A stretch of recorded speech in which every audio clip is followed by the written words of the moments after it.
Hello everybody, welcome back to the channel. Today what we got for you are 5 things that players dislike about Grand Theft Auto 5. Now, we're actually winding down with this mini-series here. We've covered GTA 3, Vice City, San Andreas, GTA 4, and now GTA 5. And as I promise in every video, if you guys want to see me continue this series, then be sure to give the video a thumbs up. If we can break 2,000 likes in this video, then I will cover 5 things that players dislike about GTA Online, as well as we might even cover Vice City stories and Liberty City stories. So if you guys are enjoying the series, man, be sure to show that support, as well as I actually came to you guys on Twitter with this one. I said, hey, what are things that you dislike about GTA 5? You guys helped me out big time with putting this list together. So if you want to be included in the next video possibly, then check out my Twitter, first link in the description. But with that said, here we are with 5 things that players dislike about Grand Theft Auto 5. Number 5, the lack of enterable interiors. So GTA 5 has so many interiors in the game, and literally 99% of them are not used. And this is in both single player and GTA Online, but we have all these very detailed interiors, whether it be from cutscenes in single player or whether it be from single player missions, but after these certain missions that these interiors appear in, or some of them don't even appear at all in these missions, cutscenes, or anything, they're just detailed interiors that we have no access to unless you're on the PC version of the game like myself. You can get to them through mods that unlock all the doors, but other than that, why? I've asked this question for years. I've never understood why Rockstar has not allowed us to go inside these interiors. They did it in GTA 4, San Andreas, even Vice City. These interiors that we saw in mission cutscenes, in missions, and just cutscenes in general, we were able to go inside of those after the whatever mission it was, and we could just roam around. And while they may not have been of any importance, I feel like it just added for more freedom capabilities. It gave us a sense of that freedom and making us feel like we could do what we want. As well as if you're a huge like role player, when you play GTA, you just role play, pretend you're, I don't know, you're pretending, making up scenarios in your head and going in these interiors. That's something that I've always enjoyed for many, many years. But within GTA 5, we can't do that. Some notable examples of interior cutscenes that literally have no purpose in the game is the Comedy Club. This interior has been found in the game.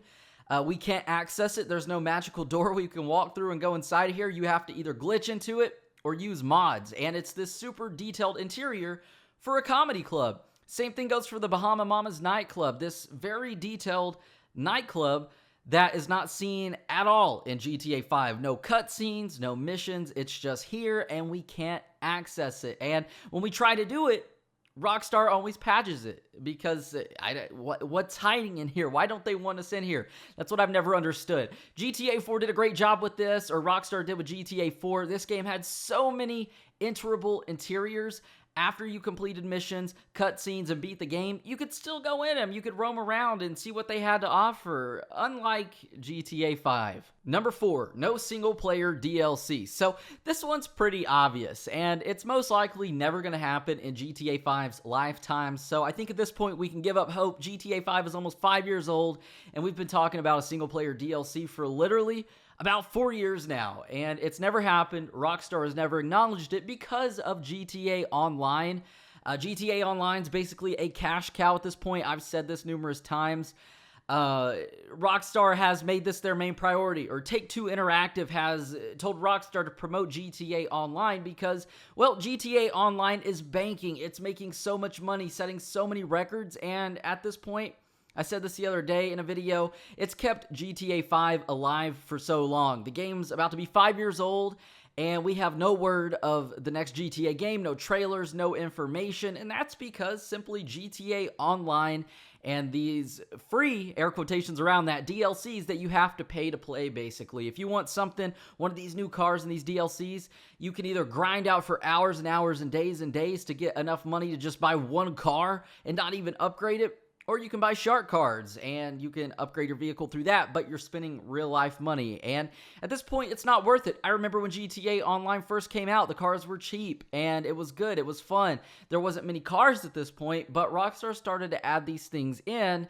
and the prices started to inflate. They started to skyrocket, and now it's not even fun to play. And because of this, and because of GTA Online, Rockstar has completely ignored the single-player DLC aspect of the game, which would have been awesome. I feel like if we would have got a single-player DLC, it would have answered the Mount Chiliad mystery, the jetpack, and all that stuff. But instead, they just added that into GTA Online and pretty much summed it up as far as the Mount Chiliad mystery goes with the Doomsday Heist. So that's something I've been disappointed about and hated about GTA 5. Number 3, a weak storyline, or just a weak story in general, campaign, multiplayer, whatever you guys call it. So this is one that you guys actually helped me with on Twitter. A very popular GTA YouTuber named Gypsy actually had a very good point with this. He was just discussing how the characters in the game are weak. Franklin and Trevor are very underdeveloped, and the story alone, it wasn't as immersive as GTA 4 was, or even just previous GTA games. And as a long-term GTA fan, when playing through the GTA 5 campaign, which I've played through from start to finish like 2 times, but just skipping around, I've played through every mission numerous times, recording footage for videos and things like that. So I think as a long-term GTA fan who went into the game with a positive mindset, I never saw anything bad about the GTA 5 story. But looking back and hearing things from other GTA fans who've played all the other games like myself and beat those games, you start to realize things, you start to notice things. And one thing about GTA 5, and I mentioned it just with the lack of enterable interiors when I was talking about that, the game literally feels like just a shell of a GTA game. Yeah, we've got these amazing graphics. Yeah, we have this huge map that we can explore, but for the first time, Rockstar didn't focus on the details of the game, like the stories and the things like that. They focused on just making this thing big and enjoyable, which plays a major part in GTA Online success, I would say. But as far as the storyline goes, of course, this is the first time we've ever had 3 characters or playable protagonists in a GTA game. And I feel like that definitely took away from just the sheer detail that would have went into making just one protagonist and focusing on that and getting to know that character. But instead, we jump around from 3 different characters, and Franklin and Trevor are very underdeveloped. Trevor's very predictable. Franklin is just, I don't know. I really can't say too much about Franklin. Trevor has always been my favorite protagonist in the game, but Gypsy had a good point, like I was saying before, about it just not feeling as immersive as GTA 4, and really, I think that's just due in part to the 3 characters. You don't really get to know one character, you get to know all 3 of them, and the game would be too long if it focused on just getting to know each character. So I think that's why it jumps around, and that definitely is one thing that a lot of people do dislike about GTA 5. Number 2, cops. I strongly dislike cops and police officers in GTA 5. From day one, these guys it's so easy to get a notoriety level or a wanted level, and it's so hard to lose one. This is the first GTA game, aside from like Vice City, that I've ever had trouble with the police officers, and literally, you can be walking down the street and stare at a cop. Stop your character in front of the cop, and you will get a 1-star wanted level, and he will start shooting at you, and before you know it, you've got a 5-star wanted level, and you're dead because you simply you looked at a cop wrong. And I understand, like, maybe for comedic purposes, Rockstar did that, but over time, it gets very old and very annoying, especially if you're doing a mission and you accidentally shoulder bump a cop or something, whatever it may be, and it just ruins everything, and now you got to worry about losing a wanted level and things like that. The only other game, like I said before, I've ever had trouble with the police officers was Vice City, and that's because that map was so small, and there were literally cops on foot every 2 feet, so you were always running into them, and if you got a 1-star wanted level, it was super hard to shake that. And the same thing goes with GTA 5. These cops are hard to lose, man. It takes so much time. You can be posted up in an alleyway, hiding behind a dumpster, and the cops will still somehow find you. They know exactly where to go. So, always had a problem with the cops in GTA 5, as well as just like kind of the unrealistic aspects of the game. NPCs are the same way. If you look at them, they'll start like trying to fight you or even shoot at you. And one thing that I've never liked about GTA 5 is that, like, if you knock out a pedestrian, if you're just fighting them, fist fighting, and you knock him out, the ambulance will come. They will, like, check this person out that's laying on the ground, and they'll walk away and say the person's dead.